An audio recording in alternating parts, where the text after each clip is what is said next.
ചൂട് ഇഡ്ഡലിയുടെ കൂടെയും ദോശയുടെ കൂടെയും അപ്പത്തിന്റെ കൂടെയൊക്കെ കഴിക്കാൻ പറ്റുന്ന ഒരു കിഡിലം ശരവണ സ്പെഷ്യൽ ചട്ടണി നമുക്ക് റെഡിയാക്കിയാലോ. ഒരു രക്ഷയില്ല, അന്യായ ടേസ്റ്റ് ആണ് കേട്ടോ. അതിനാവശ്യമായി അരമുറി തേങ്ങ, 2 കൊച്ചുള്ളി, ഒരു കഷ്ണം ഇഞ്ചി, ഒരു വെളുത്തുള്ളി, കറിവേപ്പില, ഒരു പച്ചമുളക്, ഒരു നുള്ള് ജീരകം. പിന്നെ ഈ ചട്ടണിയുടെ ടേസ്റ്റ് കൂട്ടുന്ന പൊട്ടുകടല 2 സ്പൂൺ.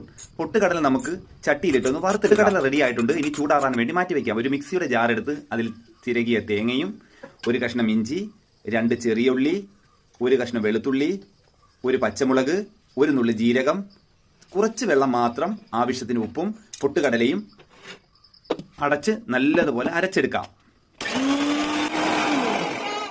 ആവശ്യത്തിന് വെള്ളം ചേർത്ത് ഒന്നും കൂടി അരച്ചെടുക്കാം. അരച്ചെടുത്തത് നമുക്കൊരു പാത്രത്തിലേക്ക് മാറ്റാം. ഇനി വറുക് തയ്യാറാക്കാം. അതിനായി ഒരു പാൻ അടുപ്പിൽ വെച്ച് വെളിച്ചെണ്ണ ഒഴിച്ച് കടുക് പൊട്ടിച്ച് വറ്റൽമുളകും കരിയപ്പലയും കൂടെ ചേർത്തിളക്കി ചട്ടണിയിലേക്ക് ഒഴിച്ചു കൊടുക്കാം. ചട്ടണി റെഡി ആയിട്ടുണ്ട്. എല്ലാവരും ട്രൈ ചെയ്ത് നോക്കൂ. Tata bye, see U.